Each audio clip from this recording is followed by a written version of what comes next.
Hello everyone. तो पिछले video में हम डिस्कस कर रहे थे कि क्यों फाउंटेन हेड को पढ़ना चाहिए और कैसे किताबों का अलग अलग दौर होता है। कभी किसी किताब का दौर चल रहा होता है, कभी किसी और का दौर चल रहा होता है, और कैसे किताबों के साथ हम रहते रहते उनके साथ एक रिश्ता डेवलप कर लेते हैं और किताबें हमारी one of the best friends बन जाती हैं हमारी लाइफ में।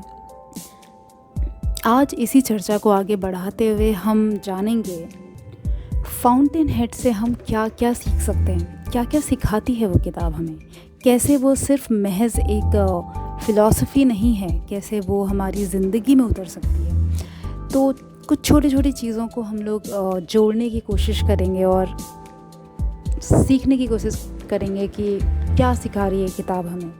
एक चीज़ तो अब तक आई थिंक हम सब जान चुके हैं, मेरे जितने भी वीडियोस हैं उनमें काफ़ी ज़्यादा डोमिनेंट एक टीचिंग है जो फाउंटेन हेड से आई है, वो है निष्काम भाव की, जो कि गीता में भी भगवान श्री कृष्ण ने बताया है। इसमें भी जो हार्वर्ड रोड जो किरदार है आयन रैंड का सबसे मुख्य किरदार, उसकी जो अगर आप उसको जब आप पढ़ेंगे और जानेंगे तो हमको बहुत एविडेंट होता है कि वो बंदा जो है निष्काम भाव से काम कर रहा है। उसको काम से मिलने वाली चीज़ के लिए वो काम नहीं कर रहा है, बल्कि काम को करने में उसको मज़ा आता है और उसके लिए उसका काम का होना ही उसके लिए सबसे बड़ी बात है। तो एक टीचिंग तो बहुत ही एविडेंट है जो फाउंटेन हेड से उतर के आती है। आगे जाएंगे तो दूसरी चीज़ भी हमने डिस्कस करी थी कि सर्वश्रेष्ठ उच्चतम प्रेम का शिखर उसमें हमको देखने को मिलेगा, क्योंकि प्रेम का मतलब भी होता है देते जाना बिना किसी रिटर्न को कैलकुलेट करते हुए बंदा किसी चीज़ को करते जाए और देते जाए। तो वो भाव भी फाउंटेन हेड में हार्वर्ड रोड के किरदार के ज़रिए आयन रैंड ने बहुत ही बखूबी उसको जताया है।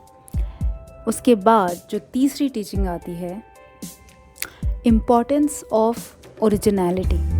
आयन रैंड ने फाउंटेन हेड के ज़रिए एक प्राइम मूवर का कॉन्सेप्ट दिया जो हमने पिछले वीडियोस में भी डिस्कस किया।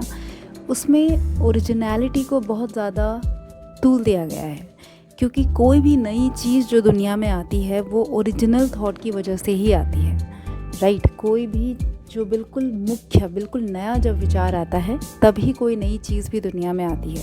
अगर सब जैसे फॉर एग्ज़ाम्पल जब बिजली के पहले ऐसा नहीं है कि लोग अंधेरे में जीते थे, मतलब जैसे मोमबत्तियाँ उसके पहले यूज़ होती थी, लालटेन्स यूज़ होती थी और लोग उसी से ही आग से इन चीज़ों से ही अपना काम चलाते थे। तो ऐसा नहीं है कि अंधेरे में जीते थे, लेकिन इलेक्ट्रिसिटी के आने के लिए एक नया विचार चाहिए था, राइट।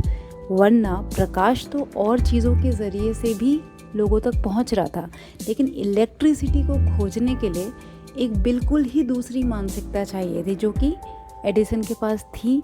और बहुत सारे कहते हैं एक्सपेरिमेंट्स के बाद ऑलमोस्ट 1000 एक्सपेरिमेंट्स और कुछ 700 एक्सपेरिमेंट्स कुछ कहा जाता है कि बहुत सारे एक्सपेरिमेंट्स के बाद फाइनली एडिसन ने जो है विद्युत प्रकाश का आविष्कार किया था। तो ओरिजिनैलिटी जब होती है तो हम कुछ हटकर सोच पाते हैं, और उस चीज़ को बहुत बढ़ावा दिया है आयन रैंड ने इस किताब में कि आप पुरानी चीज़ों से थोड़ा हट के सोचने की कोशिश करें अपनी रोज़मर्रा के जीवन में। चौथी जो टीचिंग है वो रोर के किरदार को जब आप पढ़ते हैं तो आपको एक भाव फील होता है, अपने आप ही आपको समझ में आ जाएगा। बहुत ही नॉन डिटैचमेंट वाला, जो मोही नहीं है, प्रेमी है पर मोही नहीं है, वैसी फीलिंग आपको रोर के किरदार में नज़र आएगी। क्योंकि जैसे डोमिनिक के प्रेम में भी रोर थे, लेकिन उनको ऐसा कभी नहीं था कि he was never possessive about Dominic ने कुछ अपने रीजंस की वजह से किसी और से शादी की, फिर किसी और से शादी की, बट रोर्क अपने एक उच्चतम चीज़ के प्रति समर्पित था। तो वो चलता गया, उसको ऐसा भी नहीं था कि करना चाहिए नहीं करना चाहिए, जैसे कि ये चीज़ें मुद्दे हैं ही नहीं उसकी ज़िंदगी में। उसकी ज़िंदगी के मुद्दे ही अलग हैं। उसको बस जो करना है वो करना है, और उसका केंद्र से जो कर्म उठ रहा है वो सही होना चाहिए। ये उसका मेन थॉट प्रोसेस रहा है पूरी किताब में। बल्कि एक बहुत ही इंटरेस्टिंग चीज़ होती है बुक में, जब गेल वाइनन जो कि डोमिनिक का सेकंड हस्बैंड था, वो और रोर पहली बार मिलते हैं, जिसके ऊपर एक वीडियो भी बनाया हुआ है मैंने, the first meeting between Gail Wynand and Howard Roark. तो उन दोनों का रिश्ता जो निकल के आता है वो बहुत डिफरेंट रिश्ता निकलता है। वो बहुत ही इंटीमेट रिलेशनशिप बनता है, क्योंकि जिस तरह से वो एक दूसरे के विचारों को समझ पाते थे और एक दूसरे को समझ पाते थे, वो बहुत ही ब्यूटीफुली आयन रैंड ने दिखाया है किताब में। तो उसमें एक इंटरेस्टिंग चीज़ ये होती है कि अभी गेल को नहीं पता है हावर्ड रोर्क एंड डोमिनिक के रिलेशनशिप के बारे में, and he just knows that Howard is his friend, and obviously उसको हावर्ड रोर्क बहुत ज़्यादा पसंद है गेल वाइनन को, एंड इनफैक्ट रोर्क को भी गेल बहुत पसंद है। तो बड़ा इंटरेस्टिंग चीज़ ये था कि तीनों लोग, डोमिनिक, गेल और हावर्ड रोर्क, तीनों एक बीच पे लेटे हुए हैं। और कितनी कमाल की बात है कि रोर्क एंड डोमिनिक का पुराना रिश्ता है, दोनों एक दूसरे को प्रेम करते हैं, जो रियल प्रेम होता है, मोह नहीं, प्रेम।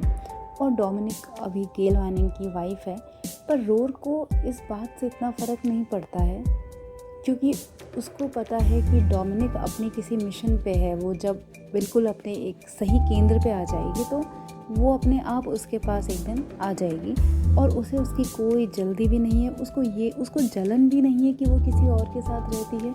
उसको उल्टा वाइनन इतना पसंद है कि एक बार को उसको लगता है कि ठीक है, जैसा है सब सुंदर है। मतलब उसके अंदर एक होड़ नहीं है मटीरियलिज्म वाली कि मुझे चाहिए, ये चीज़ मेरे लिए होनी चाहिए, वैसी कोई फीलिंग रोर्क को नहीं है। और आगे जाके बल्कि बुक में ये भी होता है कि वाइनन हावर्ड को बोलता है कि मैं तुम्हारे साथ 3-4 महीने सेल करना चाहता हूँ अकेले, और कोई नहीं होना चाहिए। तो डोमिनिक को छोड़ के दोनों अपना सेलिंग पे निकल जाते हैं, 4 महीने बाद लौटते हैं। और उन 4 महीनों में भी आयन रैंड ने बताया कि कैसे कई दिन ऐसे निकलते थे जब दोनों एक दूसरे से बात भी नहीं कर रहे हैं, but just they are happy being what they are and just happy to see each other, and there was so much intimacy in just that moment of being with each other that it was so fulfilling that they didn't want anything else. तो इस तरह का जो feel होता है, ये बहुत मुक्त करने वाला फील है। ये तुमको बताता है कि दुनिया जैसी दिखती है उससे हटके भी हो सकती है, अगर हम दुनिया को वैसा देखना शुरू करें, जीना शुरू करें। सिर्फ उतना ही नहीं होता है जो दिखता है, और वही जो घिसे पिटे हमारे जो रिचुअल्स हैं या फिर ट्रेडिशंस हैं, वो चीज़ें बनाई हुई चीज़ें हैं यार, वो भी हम ही ने बनाई हैं। तो हम ही वो हैं जो कुछ नया भी बना सकते हैं, राइट। तो इस चीज़ को आयन रैंड ने इस किताब के ज़रिए सोसाइटी के बीच लाया है, और मैं आभारी हूँ आयन रैंड जी की कि उन्होंने ऐसी किताब लिखी, इस तरह की दुनिया में इस तरह की किताब को जन्म दिया। बहुत बड़ी बात है। Thank you so much for bearing with me for like almost 8 minutes, and hope to see you soon in the next video, and we'll be covering a lot of different things, and already I'm covering some of my travel events via the shorts, जिसमें कि क्योंकि travelling का शौक़ है और पढ़ने का भी शौक़ है, तो दोनों चीज़ें साइड बाय साइड इस चैनल पे चल रही हैं, and that is why it's called rucksack full insights, क्योंकि एक रक्सैक को फुल करके जो इनसाइट्स भरी जा सकती हैं, वो सब मैं इस चैनल में भी भरने की कोशिश कर रही हूँ, एंड ये सिर्फ एक कोशिश है। Thank you.